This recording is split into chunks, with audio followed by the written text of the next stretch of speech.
नाशिकचा भोंदूबाबा अशोक खरात प्रकरणात धक्कादायक खुलासे होत आहेत।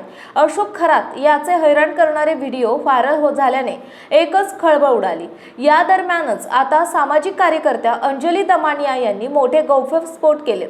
अंजली दमानिया यांनी म्हटलं की खरातचा मोबाईल बंद होईपर्यंत रुपाली चाकणकर यांचे कॉल सुरू होते। फक्त हेच नाही तर जयंत पाटील यांचेही फोन खरातला येत होते। चाकणकर या खरातला कॉल करणाऱ्या टॉप 2 अशा आहेत। हा देखील मोठा प्रश्न त्यांनी उपस्थित केला।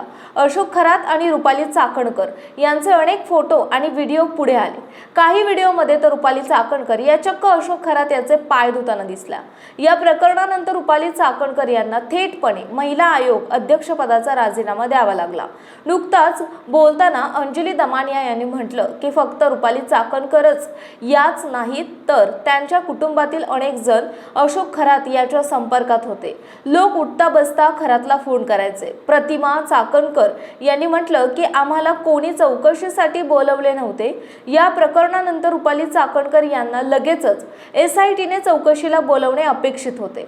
हेच नाही तर अंजली दमानिया यांनी म्हटलं की रुपाली चाकणकर यांनी पुढे येऊन आपली बाजू मांडावी। प्रतिमा चाकणकर थेटपणे खोटे बोलत आहेत।